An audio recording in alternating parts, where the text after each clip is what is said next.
मेरो पनि कन्ट्रिब्युसन छ, आम कर्मचारीको कन्ट्रिब्युसन छ, मन्त्री प्रधानमन्त्री पहिलाका सरकार सबैको कन्ट्रिब्युसन छ। जुन बेला मलाई कार्यकारी निर्देशक बनाएर ल्याउनु हो पुष्पकमल दाहाल प्रचण्डले, त्यो बेला मलाई राइट म्यान भनेर सेलेक्सन गरेर ल्यायो नि। जनार्दन मन्त्री हुनुहुन्थ्यो, उहाँहरूले सेलेक्सन गरेर ल्यायो नि। अब मलाई राइट म्यान भनेर ल्याइसकेपछि मैले पनि त राइट म्यान छान्नु पऱ्यो नि त, छान्न पाउनु पऱ्यो नि। राइट म्यान मैले नछानेको भए, तलको कर्मचारीहरू त्यस्तै गलत मान्छेहरूलाई प्रमोसन गरेको भए आज चाहिँ यो अवस्था आउँथ्यो।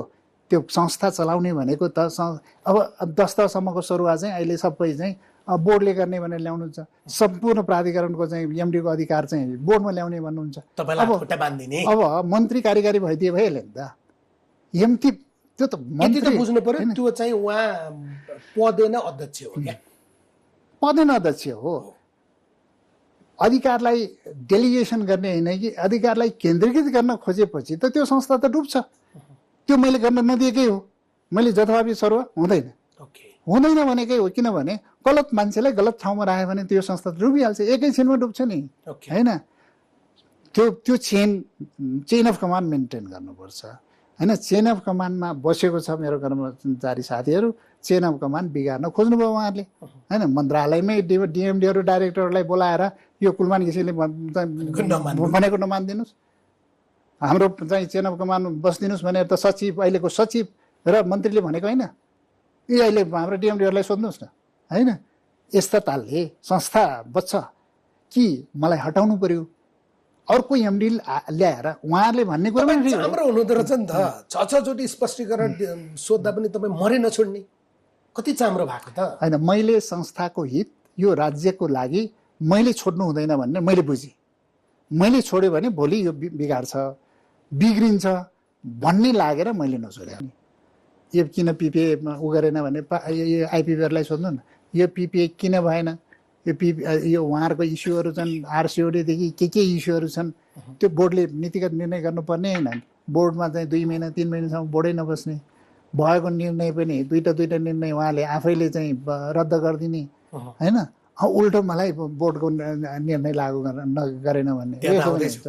तर त्यो अगाडि जस्तै तपाईँ कर्मचारी सरुवा गर्न पनि नमान्ने, उहाँले भनेको कर्मचारी नियुक्त गर्न पनि नमान्ने, उहाँले भनेको ठेक्का दिन पनि नमान्ने, उहाँले फलानै कम्पनीलाई दिनुपर्छ यतिसम्म विषय आयो, ऊर्जा मन्त्रालयभित्रै चेक बाँडिएको प्रसङ्ग पनि आएको थियो, होइन?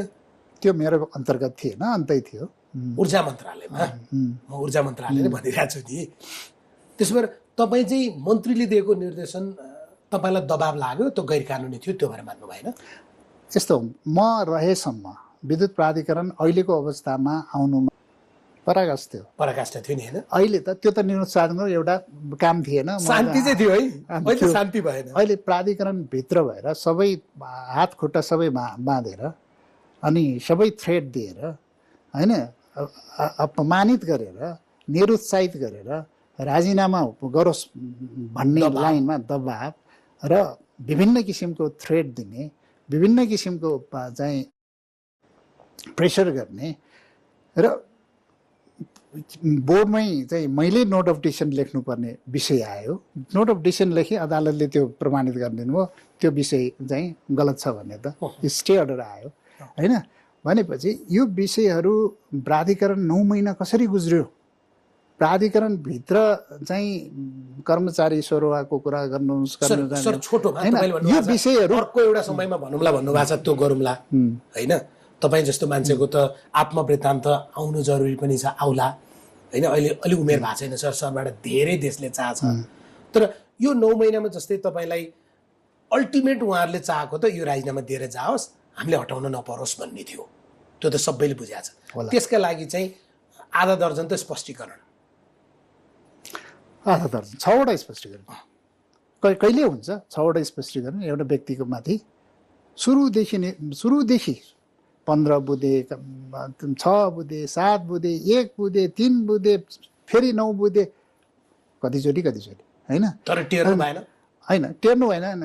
संस्थाको मन्त्रीलाई त मुखै फर्काइदिनु भने तिमीसँग हैसियत छैन, तिम्रो अधिकार छैन। मैले संस्थाको हित, राज्यको हित र जनताको हित भन्दा बाहेक गैर कानुनी रूपमा कुनै काम गर्दैन, कुनै काम गर्दैन।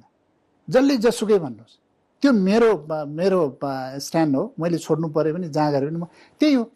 त्यो हुँदाखेरि अब चाहिँ राज्यले भनेको मानेन, मन्त्रीले भनेको मानेन भने अब मैले गलत कामको लागि त मैले त चाहिँ छाप लाउन त सक्दैन। त्यो मात्रै गरेको हो। त्यो काममा मन्त्रीलाई चाहिँ कति धेरै इरिटेट गरेको। तपाईँ नभएको बेलामा विद्युत प्राधिकरण, उहाँ अध्यक्ष हो है, फेरि तपाईँ नभएको बेलामा विद्युत प्राधिकरणमा कार्यालय बनाएर अध्यक्षको चाहिँ कार्यकक्ष बनाएर उहाँ बस्नु भएको थियो। कति इरिटेट गरेको तपाईँले? त्यही त उहाँलाई नै सोध्नुहोस्। अब किन चाहिँ त्यति इरिटेसन हरेक टाइममा, हरेक पटक उहाँले चाहिँ प्राधिकरणको एमडी कसरी हटाउने बाहेक उहाँले 9 महिना त एमडी हटाउने प्रपञ्चमै बिताउनु भयो।